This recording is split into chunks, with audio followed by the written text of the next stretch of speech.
I've been dating a rich boy for a year. He never made me feel small for being broke. Not when I scored an insane group takeout deal and strutted into the kitchen like I'd invented the coupon. Babe, you're a genius, he'd said, grinning so wide it made my heart lurch. Not when I stumbled across a limited time sale on a dress. Damn, that's impressive, he'd murmured, leaning over to kiss my shoulder. Not even when my studio apartment started leaking, forcing me to patch the ceiling myself with only a crooked ladder and a cheap can of paint. He'd kissed my forehead that night and whispered, independent. I love that about you. I had borrowed his Amazon account on Black Friday to snag a pair of $9.99 canvas sneakers. Nothing fancy, just a guilty thrill as I clicked by. But then a little banner popped up on this day last year. I froze. A pair of Chanel heels, size 5, marked as a gift for his ex. My thumb hovered, betraying me before tapping open the order. The shoes were flawless. Sleek black stilettos, glossy leather, red soles shining like warning lights. I could see her every inch of her posture, her perfect legs, the way confidence must cling to her like perfume. The high of my sneakers felt childish suddenly, fading to a tightening in my chest. I scrolled through Ethan's past orders. Perfume, Louis Vuitton, Tiffany jewelry. 2 years ago, before me, when Chloe Sinclair still shared his life. I didn't need pictures to imagine her slipping into downtown Manhattan cocktail parties, Chanel on her shoulders, lipstick untouched by time or coffee. Everything about the order screamed devotion, attention, obsession. And I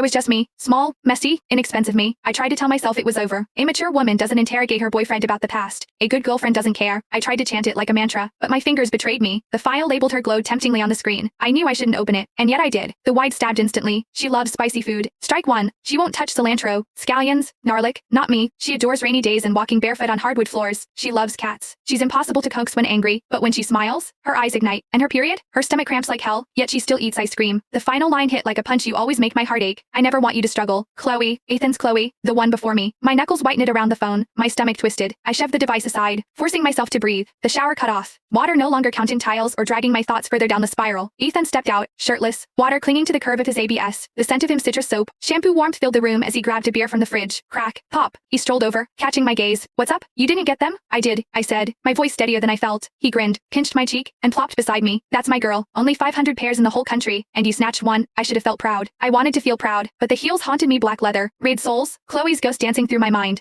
Before I could stop it, my mouth moved. Ethan, aren't you embarrassed by me? His grin faltered, confusion flashing across his face. Why the hell would I be embarrassed? I swallowed. Because I'm always chasing discounts, hunting coupons, buying the cheapest crap. His expressions softened, then sharpened. Serious. That's not embarrassing. That's called being smart with money. And just like that, the tight knot in my chest loosened slightly. My friends were jealous. Jealous as hell. They didn't get it. I had a boyfriend who actually knew how to stretch a dollar, who celebrated a good deal like it was a major accomplishment. And every time I thought about it, my chest sank another inch. All the grinding, all the hustle I'd done just to survive. The patch leaks, the stubborn little fixes, making every penny scream for attention. Ethan didn't see any of it. In his eyes, my survival felt like dust. Chloe had never had to struggle, and Ethan had never let her. Not like this. The mask I wore cracked. I stood up, almost without thinking. Where are you going? His hand closed around my wrist. Not staying over, I said, trying to sound casual. I have an early shift at one of my side jobs tomorrow. I'm tired. I should go home. He didn't flinch, didn't argue. He just picked up his phone. I'll drive you.